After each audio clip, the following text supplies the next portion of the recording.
Que tous soient un comme toi, Père, tu es en moi et moi en toi, pour que le monde croie que c'est toi qui m'as envoyé. Jean 17, verset 20.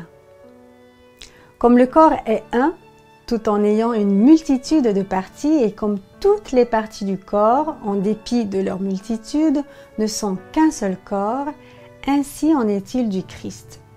Vous êtes le corps du Christ. Vous en faites partie, chacun pour sa part.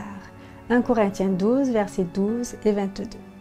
Le premier texte est tiré d'une émouvante prière que Jésus a adressée à Dieu quelques heures avant sa mort.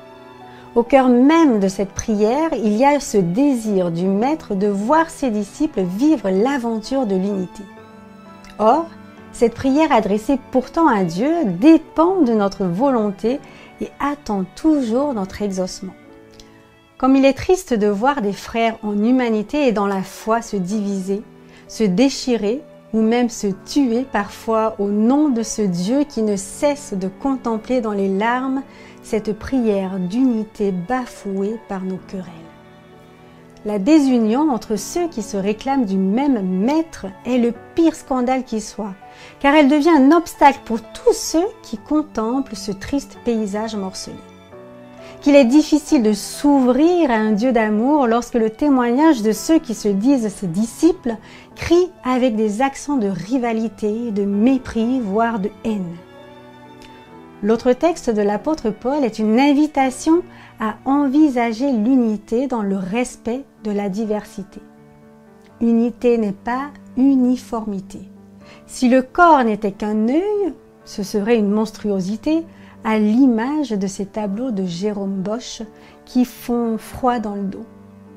Mais si le corps était fait de membres dispersés qui s'ignorent les uns les autres, ce serait aussi une monstruosité, un cadavre dispersé. Paul rappelle que le ferment de l'unité est dans la prise de conscience que le corps du Christ est formé de l'ensemble de ceux qui se réclament de lui. Mes désunions sont donc des souffrances que j'inflige à ce corps. On nous raconte que des frères se disputèrent. La belle propriété confiée par leur père devint tristement délabrée. Autrefois, une céleste et joyeuse mélodie l'animait avec grâce.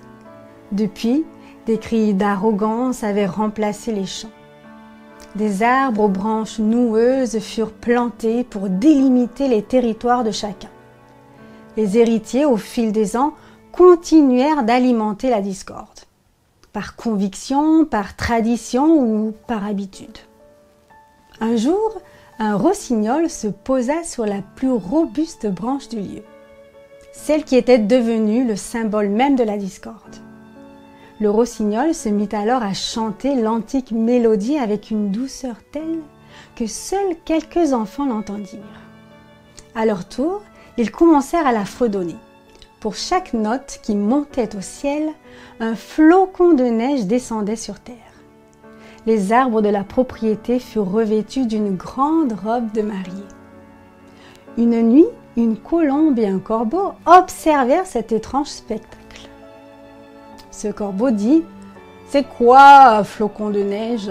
C'est quelque chose d'insignifiant, de minable et d'éphémère qui fond sans pouvoir rien faire sur les branches de la discorde. » La colombe, qui, depuis Noé, avait acquis une solide confiance en la puissance de la paix, murmura.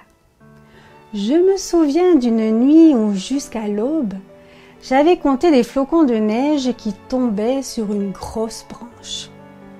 Au 1 727 999e flocon, il ne s'était toujours rien passé.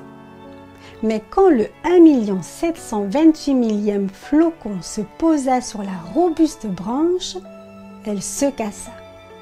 Par un tout petit flocon, la plus solide branche de la discorde peut être brisée. Encore faut-il que les enfants ne se lassent pas de fredonner.